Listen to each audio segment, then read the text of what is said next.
ஒரு காட்டுல மீனுக்குருவியும் காலுக்காகமும் வாழ்ந்துட்டு வந்தாங்க. என்ன மீனும் கொஞ்ச நாளா உன்னை ஆளையே பார்க்க முடியல.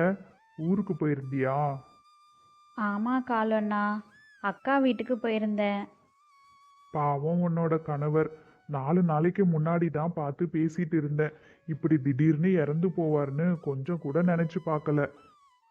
ஆமா காலண்ணா, இங்க இருந்தா அவர் ஞாபகமாவே இருக்கும். அதனால தான் என்னோட குழந்தைய கூட்டிட்டு அக்கா வீட்டுக்கு போய் தங்கிட்டு வந்தேன். உன்னோட பையன்தான் உனக்கு இருக்கிற ஒரே ஆறுதல். அவனை பார்த்துக்கிட்டு தான் நீ உன்னோட கவலையெல்லாம் மறக்கணும். அவனை மட்டும் நல்லபடியா வளர்த்து ஆளாக்கிடு. அப்புறம் உனக்கு எந்த கவலையும் இருக்காது. சரி காலண்ணா, நான் வரேன். அந்த காட்டுல இருந்த ஒரு பெரிய மரத்துல கூடு கட்டிட்டு மீனுக்குருவி அதோட குழந்தை கூட வாழ்ந்து வந்துச்சு. அந்த மரத்துக்கு பக்கத்து மரத்துல கோரிக்காகம் கூடு கட்டிட்டு அதோட பையன் கூட வாழ்ந்து வந்தது. ச்சே, என்ன இன்னைக்கு இவ்வளோ நேரமா தேடி அலைஞ்சும் எந்த உணவுமே கிடைக்கல.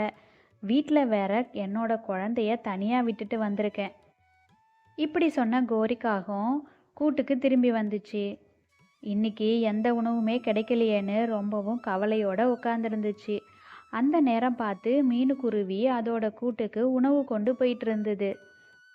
இதை பார்த்த கோரிக்காகம் தன்னோட மனசுக்குள்ள இப்படி நினைச்சது: இந்த மீனுக்குருவிக்கு மட்டும் எங்கேருந்து தான் உணவு கிடைக்குதோன்னு தெரியல.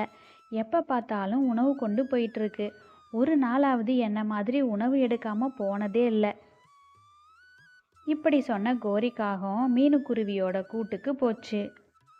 மீனு, நீ கொண்டு வந்த உணவுல எனக்கும் கொஞ்சம் கொடு. இன்னைக்கு எனக்கு எந்த உணவுமே கிடைக்கல. வீட்டில் வேற என்னோட குழந்தை பசியா இருக்கு. இந்தாங்க கோரி அக்கா, இதை எடுத்துட்டு போய் உங்க குழந்தைக்கு கொடுங்க. அடுத்த நாள் காலையில கோரிக்காகம் மறுபடியும் மீனுக்குருவியோட கூட்டுக்கு போச்சு. மீனு, இன்னைக்கு உணவு தேட போனீனா எனக்கும் சேர்த்து கொண்டு வரியா?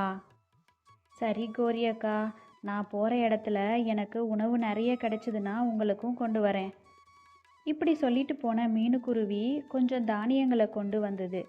அதுல பாதியை கோரிக்காகம் வீட்டில் கொடுத்துட்டு மீதியை தன்னோட வீட்டுக்கு கொண்டு போச்சு. அடுத்த நாள் காலையில கோரிக்காகம் மறுபடியும் மீனுக்குருவியோட கூட்டுக்கு போச்சு. என்ன மீனு, இன்னைக்கு உணவு தேட போனியா? ஆ, போனக்கா. ஆனால் இன்னைக்கு ரொம்ப நேரம் அலைஞ்சும் உணவு ஒன்றும் நிறைய கிடைக்கல. கிடைச்ச கொஞ்சம் உணவும் எனக்கும் என்னோட பையனுக்கும் போதுமானதாக இருந்துச்சு. நீ உணவு கொண்டு வந்து தருவன்னு தான் நான் எங்கேயுமே உணவு தேட போகலை. வீட்டில் என்னோட குழந்தை வேற பசியோட இருக்கு. இப்போ நான் என்ன பண்ணுறது? நீ இப்படி ஏமாத்துவன்னு நான் கொஞ்சம் கூட எதிர்பார்க்கல. இங்கே பாருங்க கோரி அக்கா, ஒரு நாள் இல்லை 2 நாள் தான் உதவி பண்ண முடியும். இப்படி தினம் தினம் என்கிட்ட வந்து உணவு கேட்குறது சரியில்லை. எனக்கு மட்டும் ஈஸியாக உணவு கிடைச்சிடல. ரொம்ப கஷ்டப்பட்டு தான் உணவு கொண்டு வரேன். மீனுக்குருவி இப்படி சொன்னதும் கோரிக்காகம் வீட்டுக்கு போச்சு. அன்னையிலிருந்து மீனுக்குருவியும் கோரிக்காகமும் பேசிக்கிறதில்ல. பக்கத்து பக்கத்து வீட்டில் வாழ்ந்தாலும் ஏதோ எதிரிங்க மாதிரி தான் வாழ்ந்து வந்தாங்க. ஒரு நாள், செல்லம், நீ வீட்டிலே இரு, நான் போய் உனக்கு உணவு கொண்டு வரேன். ஆ, சீக்கிரமா வந்துருங்கம்மா. மீனுக்குருவி போன கொஞ்ச நேரத்திலேயே அதோட குழந்தை தூங்க ஆரம்பிச்சிருச்சு. அந்த நேரம் பார்த்து அந்த இடத்துக்கு ஒரு கழுகு வந்துச்சு. ஆஹா, அங்க ஒரு குட்டி குருவி தூங்கிட்டு இருக்கு. இன்னைக்கு எனக்கு இருக்கிற பசிக்கு அவங்க அம்மா வர்றதுக்குள்ள அதை சாப்பிட வேண்டியதுதான். இப்படி சொன்ன அந்த கழுகு குருவியோட பக்கத்துல போச்சு. உணவு தேட போன மீனுக்குருவி திரும்பி கூட்டுக்கு வந்தது. கூட்டுல தன்னோட குழந்தைய காணோன்னு ரொம்பவே பயந்து போன மீனுக்குருவி இப்படி சொல்லுச்சு: என் குழந்தைக்கு இன்னும் சரியா பறக்க கூட தெரியாது. என்னோட அனுமதி இல்லாம அவன் எங்கேயுமே போக மாட்டான். ஒருவேளை மற்ற பறவைகளால அவனோட உயிருக்கு ஆபத்து ஏதாவது ஏற்பட்டிருக்குமோ? கடவுளே, அப்படி ஒன்று நடந்திருந்தா அப்புறம் நான் உயிரோடவே இருக்க மாட்டேன். இப்படி சொன்ன மீனுக்குருவி உடனே அழுக ஆரம்பிச்சிச்சு. அப்பதான் பின்னாடி இருந்து அந்த குரல் கேட்டுச்சு. அம்மா. உடனே தன்னோட குழந்தைகிட்ட போச்சு மீனுக்குருவி. என் செல்லமே, நீ வந்துட்டியா? உன்னை காணோன்னு நான் எவ்வளோ கஷ்டப்பட்டேன் தெரியுமா? அம்மா, நீங்க போன கொஞ்ச நேரத்திலேயே நான் தூங்க ஆரம்பிச்சிட்டேன். அப்பதான் ஒரு கழுகு என்னை சாப்பிட வந்துச்சு. அங்கேயே நில்லுங்க. இப்போ எதுக்காக இங்கே வந்திருக்கீங்க? நான் அந்த குருவியை சாப்பிட போறேன். ஒழுங்கா இந்த இடத்த விட்டு போயிடு. அது என்ன உன்னோட குழந்தையா? ஆமாம், இதுவும் என்னோட குழந்தை மாதிரி தான். என்னை மீறி இந்த குழந்தைய நீங்கள் தொடக்கூட முடியாது. அதையும் மீறி ஏதாவது பண்ணணும்னு நினச்சிங்கன்னா இப்போவே சத்தம் போட்டு கத்தி என்னோட சொந்தக்காரங்களை எல்லாம் கூப்பிட்டுருவேன். அவங்க எல்லாரும் பக்கத்து மரத்தில் தான் இருக்காங்க. வந்தாங்கன்னா உங்களை உயிரோடவே விட மாட்டாங்க. இதை கேட்டு பயந்து போன அந்த கழுகு உடனே அந்த இடத்த விட்டு போயிடுச்சு.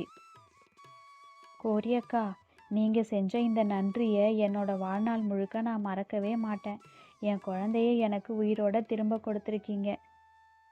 மீனு, நீயும் என்னை மன்னிச்சிரு. உன்னோட நல்ல மனசு புரியாமல் கோவப்பட்டு இவ்வளோ நாளாக உன்கிட்ட பேசாமல் இருந்துட்டேன். அப்புறம்தான் நான் பண்ணினது தப்புன்னு எனக்கே புரிஞ்சுது. உனக்கு உதவி பண்ணுறதுக்கு எனக்கு கிடைச்ச ஒரு வாய்ப்பாக தான் நான் இதை நினைக்கிறேன். கெட்டவங்க என்றைக்குமே கெட்டவங்களாகவே இருக்கிறதில்ல மீனு. டியர் ஃப்ரெண்ட்ஸ், உங்களோட சப்போர்ட்டால் தான் நாங்கள் இருக்கிறோம். இந்த மாதிரி மாரல் வேல்யூ ஸ்டோரிஸ் உங்களுக்கு இன்னும் வேணும்னு நினச்சிங்கன்னா ப்ளீஸ் எல்லாரும் இந்த சேனலை சப்ஸ்கிரைப் பண்ணிக்கோங்க. லைக் பண்ணுங்கள், ஷேர் பண்ணுங்கள். தேங்க்யூ ஃபார் வாட்சிங் ஃப்ரெண்ட்ஸ்.